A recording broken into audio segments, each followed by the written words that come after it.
Өсөө фокус амьдрал хэрэг энэ. За тэгэхээр би буцаад иргэн ирлээ. Надтай таротын цаг байна уу, коучингийн цаг байна уу? Би бүгднийг угаасаа вебсайтн дээр би хийзээ завтагаа бичээд ингээ оруулсан байгаа. Та бүхэн надтай холбогдохоос бол угаасаа энэ description дээр би линкийг оруулсан. За. Окей, хэдүүлэн өнөөдөр ярих сэдв болохоор одоо жоохон харахуй сэдвлөө орноо. Тэрний юу гэвэл human dark nature буюу хүний ингээ харахуй тал гэсэн сэдвээр би философийн түвшинд ингээ нэг ярихаар шийдсэн. За хэдүүлэн бодож үзцгээе. Энэ дэлхий дээр энэ түүхэнд нэг ч гэгэтэн байгаагүй шүү. Нэг ч бас сайн хүн бас байгаагүй шүү. Fucking Jesus Christ нөө эсвэл Будда байна уу, Махамад Ганди байна уу, бөөндөө штэ угаасаа дотроо мэдрэл ботой зангууттай байж лээсэн. Бөөндөө бас угаасаа харгас одоо характер буюу тийм ёс суртахууны хэмжээ байна уу, тэр этик байна уу, эсвэл баазаа хүмүүцэн тэр кейсүүд байна уу, угаасаа үргэлж байсан. Энийг бид нар ойлгох хэрэгтэй. Хоёрт бид нар яагаад тэр этик, мораль, тэр сайн сайхны төлөө явдаг байвал тэр одоо нэг happiness гэж нэрлэдэг буюу тэр аз жаргалын төлөө явдаг шүү дээ. Энэ дээр Slava Žižek гээд Slav философч үнэхээр гоё point хийсэн буюу би тэнэг хүмүүсийг жаргалтай байхыг харахаар үнэхээр депрессдэг. Яагаад гэдэг шалтгаан нь болохоор хүн эцэцэд яг юун дээр аз жаргалтай болдгоо мэддгүй. Тэргээ тодорхойлж чаддгүй. Тэгээд Slava Žižek зүгээр нэг философи ингээд доктор Saachmas ингээд нэг psychology дээр ингээд нэг сэдвүүдэд хамгаалсан байдаг.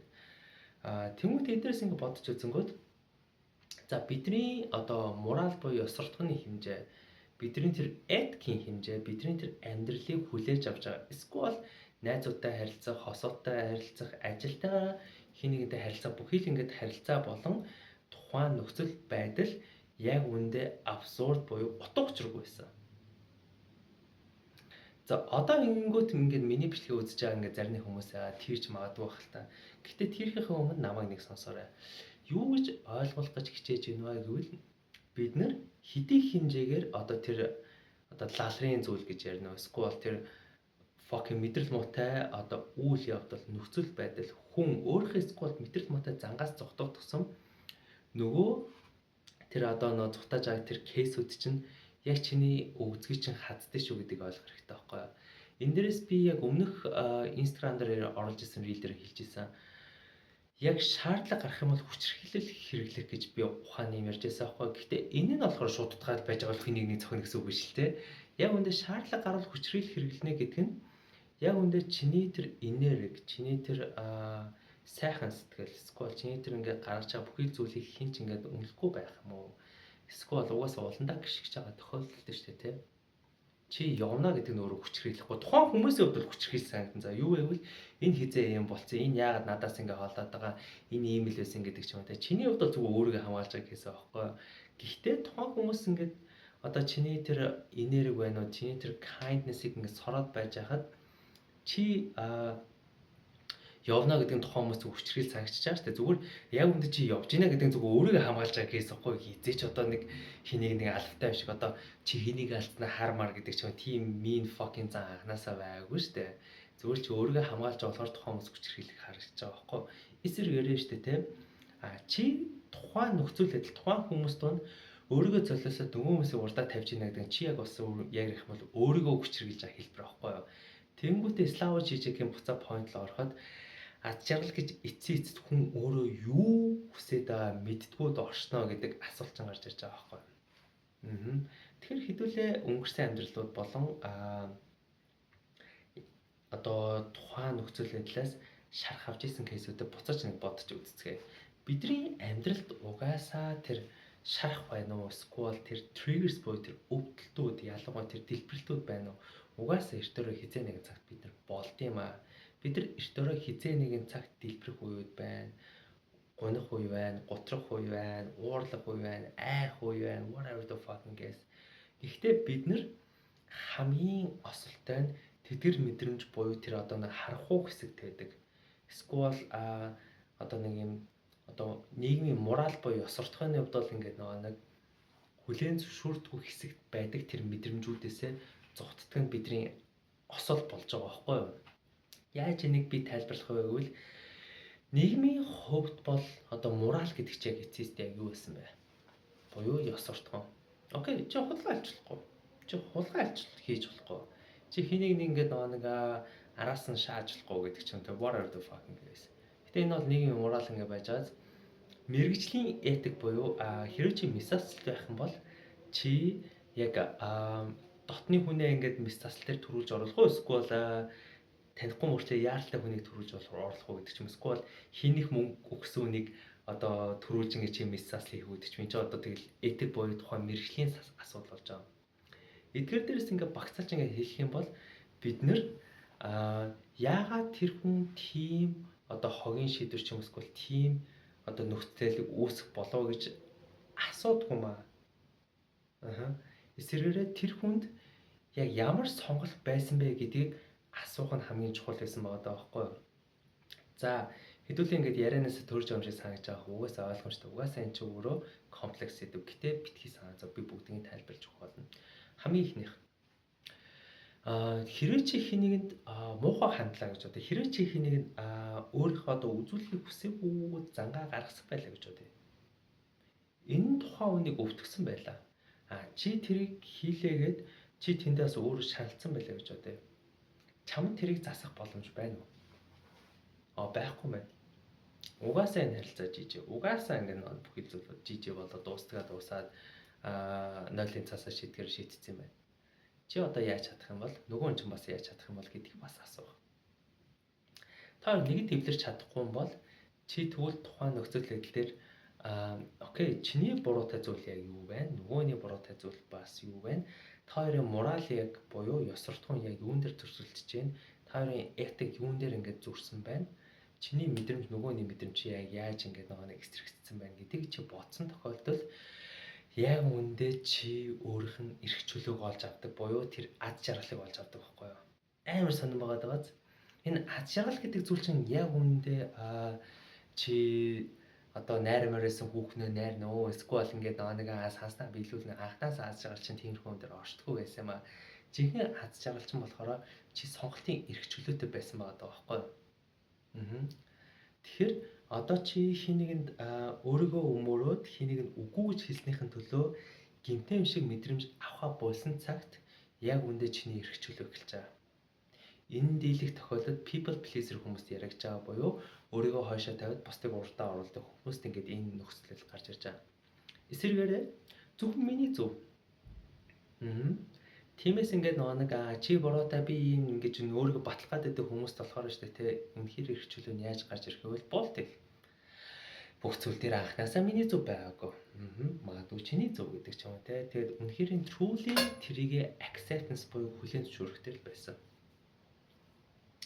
Тэгэхээр бидний тэр жааж хийгээд байгаа буюу тэр шүүгээд байгаа нөхцөл чинь өөрөө анхнаасаа осолтой юм биш үү гэдэг миний хувийн point гарч ирж байгаа байхгүй юу? Тэгэхээр бид нар ямар нэгэн зүйлийг шүүхийнхээ өмнө ямар нэгэн зүйлийг ойлгох гэж оролдох эсвэл ямар нэгэн зүйл дээр point өгөхийнхээ өмнө тухайн хүнд яагаад тэгж хийх болсноос илүүтэйгээр тухайн хүнд ямар сонголт байсан бэ гэдэг асуулт нь өөрөө хамгийн ухаантай асуулт болж байгаа юм болов уу гэж би боджээ. Яагаад альмаа гэдэг хүн бүхэл бүтэн амьдралынхын 30, 40, 50 жилийг бусдын төлөө зарцуулаад өөрийгөө алан байж, өөрөөсөө харамлан байж, тийм сайхан сэтгэлүүдийг бусдын амар амгалан тийм сайхан зүйлүүдийн төлөө зарцуулчаад альмаа нэг л удаа нөө би чадахгүй нэ би дахиж ингэж та бүхэнд тусалж чадахгүй нэ би яг өнөөдөр яг үнэхээр өөрөө өөхөх гээд байна. Би яагаад өнөөдөр өөрийгөө сонгож болохгүй бэ гэдэг үгийг хэлсэй төлөө альмаа гэдэг хүн насаараа буруутан болох хэрэгтэй бай. Ялангуяа эргэн тойрондоо. Тэр бодоод үзтээ лог кармад нь бас арай өөр байж байгааз.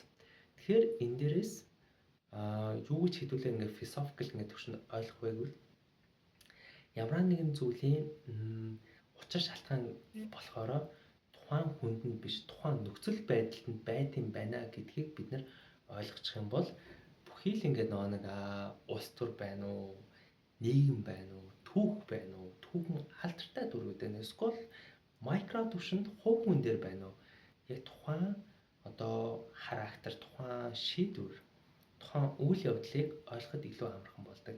Хизээч битгий нэг талд ор буюу хизээч битгий би өстой ууралдгүй би ястай ингээд ийм ингээд нөгөө гэгээлэг хүн fucking чи бодтаа биш те бодтаад хүртэл өөрийн гэсэн fucking донтол байсан л аах. Магадгүй бид нар хизээч ингээд нөгөө нэг ойлгож мэдэхгүй л ах л та одоо бодтаа магадгүй секс донтой байсан ч юм уу магадгүй бодтаа ингээд нөгөө сэтхаартай байсан шүү дээ. Тэгээд байн ашир энтгэт ингээд хар тамхи татчихлээсэн билүү хинч мэдэхгүй л хгүй даа ярих юм бол.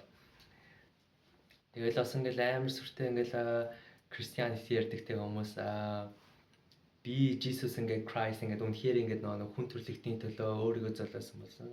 Мань баачга яг үндэ бас ингээд хахуул авцсан ч юм уу ялгал авцсан ч юм болоо тэр Библиас ингээд уншаад аудит хийх хэрэгтэй л хгүй юу. Ер нь ингээд бодоод үзтээ. Гингүүт ингээд нөгөө хүн болгоо ингээд offend болно шүү дээ. Гэхдээ it's okay за. Яагаад бид нар зөвхөн нэг тал руу ингээд нөгөө нэг анзаараад нэг талыг л баримтлах хэрэгтэй гэж. Бид нар яг үндэ хүний тэр заваа nature буюу dark side-ыг үргэлж анзаарах хэрэгтэй гэдэг. Яагаад эмпати хүмүүс нарцист хүмүүсийн боол болоод идэв. Хохирогч болоод идэв. Яагаад үл ингээ эмпати хүмүүс өөрсдөө мэдрэл мотой байхгүй юу? Үргэлж ингээ нөө сайн сайхны төлөө бусдын төлөө. Гэхдээ чамааг ингээ өгцөглөөч ингээ 7-ны 7 дөр өшгөлээд байхад чи тэнийг юм шиг өөрөө ингээ анзаарахыг хүсээгүй гэдэг чи өөрөө чиний асуудал байгаа байхгүй юу? Тэгэхээр ингээ нөө нэг бид нар хизээж өөрийнх нь одоо мэдрахийг хүсээгүй тал ойлгохыг хүсээгүй хэсэг гэдэг ч юм уу те ямар нэгэн зүйлээс цогтож болохгүй үргэлж fucking өөрт болох хэвээр. Тэгээд at the same time юу гэж хэрвээ чи тэр ингээд нэг өөрийнх нь тэр харанхуугаас ингээд цухтахаа болоод өөрийгөө accept буюу хүлээн зөвшөөрсөн цагт би яахлаар ингээд ийм байх хэвээр тийм байх хэвээр би зүгээр өөрийгөө сонгочээ. Би өөрийнх нь их тайван өөрийнх нь тэр амар амгалан өөрийнх нь тэр wellness гэдэг зүйлүүдийг би сонгоё. Надад хүмүүс намайг юу гэж дүгнэнэ үү? Хүмүүс намайг юу гэж бодно уу? Миний дотны хүмүүс намайг хайна уу? Хайхгүй байна уу? I don't give a single fuck. Зүгээр би хаашаа явахаа мэдчихээн. Тиймээс ингээд би хинд бас үгүй гэж хэлэхээ мэдчихээн. Би хинээс бас гарах ёстойгоо мэдчихээн. Би хинтэй хамт байхаа бас мэдчихээн. Би хинээс бас ингээд буулт хийхээ мэдчихээн.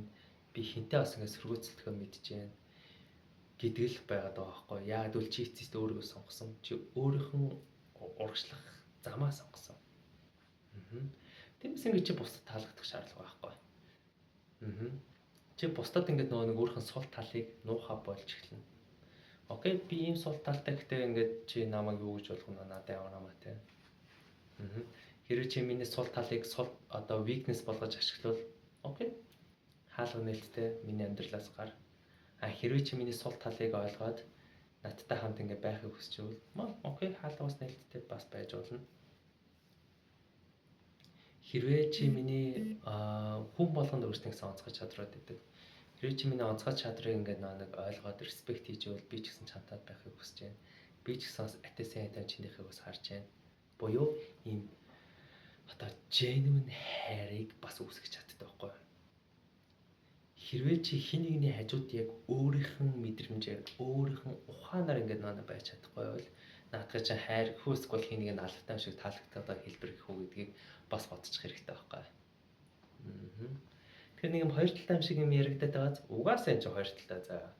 Угаасаа бүр хоёрч биш бүр 200 тал байгаа. Гэхдээ бидний хийж чад хамгийн сайн зүйл нь ямар ч нөхцөл байдал, ямар ч ингээд цаг хугацаа, ямар ч ингээд мэдлэг байна уу, эсвэл одоо миний контент байна уу, эсвэл өөр хүний контент доосон юм факт. Эсвэл нэг багшийн дэд нэг шатар тоглодог ах ингээд чамд юм илүү доосон юм факт. Зүгээр чи бүхий л нөхцөл байдал дээр одоо хүн болгоны мэдээллийг хүлээж аваад өөрийн гэсэн ухаантайгаар процесс хийгээд урагшаалхалж болохгүй юу? Эний тулд чи хизээж одоо тэр харах уу гэдэг зүйлээс цухтаж болохгүй. Хүн болгонд өөртөө гэсэн зохион зам байдیں۔ Атесэндээ хүн болгонд өөртөө гэсэн гоё ингээд гэрэл гэж бас байдیں۔ Тэрийг хандт нь ойлгох. Тэгээд юм болгонд оролц. Гэтэ юм болгонд бас битгий атаачд бол. Боёо битгий хорот. Тийм л анда тэгээд иймэрхүү хөгжлөлтэй ингээд бичлэг одоо хөгжлөөж их нь хаашаа иймэрхүү сонирхолтой бичлэг байлаа. Тэгээд би буцаад 12 ордыг рөөст хийхэр шийдсэн. Гэтэ яагаад хугаас ингэ л байгаа юм шиг. За та бүхэн надтай хамт итгэдэг гараа. За окей, пока чао.